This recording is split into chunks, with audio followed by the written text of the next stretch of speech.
Aujourd'hui, j'ai eu l'honneur, en tant que sénateur de la France, représentant les Français établis hors de France, de rencontrer le président de la République libanaise, Michel Aoun. C'est un immense honneur pour moi.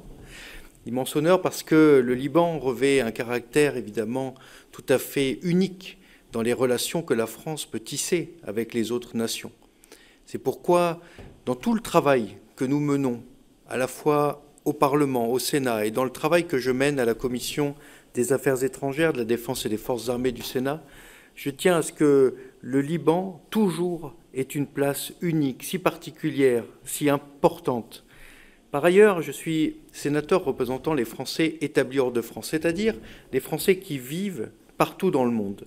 Et au Liban, 20 000 Français vivent dans ce pays. C'est donc une communauté très importante, une communauté forte. Les liens entre la France et le Liban sont tout à fait charnels, uniques. Et c'est la raison pour laquelle cette rencontre avec le président de la République était si importante pour moi, pour le Sénat. Je lui ai remis le discours que le président du Sénat, Gérard Larcher, a tenu au mois de novembre et qui appelle à une conférence inter-libanaise sur les enjeux de souveraineté. Je tenais à remettre ce discours que le président du Sénat avait tenu ici lors de cette conférence.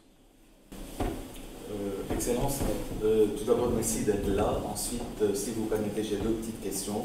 Nous savons très bien l'attention toute particulière du président Larcher à l'égard du Liban, à l'égard de son amitié aussi avec le président Aoun.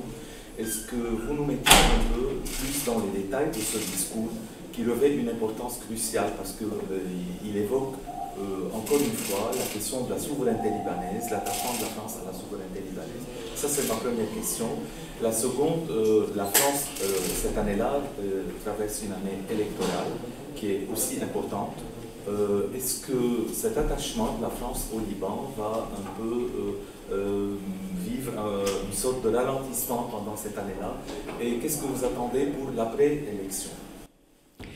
Alors, je vous remercie de rappeler qu'effectivement, l'attachement du président du Sénat, Gérard Larcher, pour le Liban est ancienne, profonde, que toute sa vie, le président du Sénat a toujours œuvré dans toutes les fonctions qui ont été les siennes pour que la relation entre la France et le Liban soit si intense, si particulière, si vive, que cette amitié franco-libanaise soit toujours préservée. Et donc, dans son action, effectivement, Gérard Larcher le mène. D'ailleurs, c'est ce que... et je l'en remercie, le président de la République libanaise, Michel Aoun, m'a rappelé la relation qui les lie, les liens très étroits, et notamment le fait que le président de la République libanaise ait vécu tant d'années en France, qu'un pays qu'il connaît extraordinairement bien, nous en avons parlé.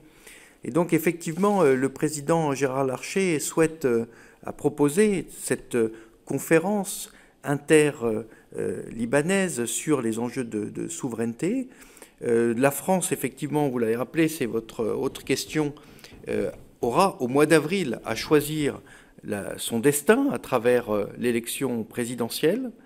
Ce que je peux vous dire, en tout cas, pour ce qui est des Républicains, le parti politique pour lequel dans lequel je suis, en tant que sénateur Les Républicains, notre candidate, Valérie Pécresse, a toujours œuvré, elle aussi, pour l'amitié entre la France et le Liban, de manière extrêmement vive, dans toutes ses fonctions, aussi bien comme ministre que comme présidente de la région Île-de-France. Par conséquent, si Valérie Pécresse devait être élue présidente de la République, je peux assurer une chose, c'est que les liens extrêmement étroits qui existent entre la France et le Liban, Valérie Pécresse saura les renforcer, et avec Valérie Pécresse, il n'y aura absolument aucun doute sur le lien, l'amitié franco-libanaise à l'avenir.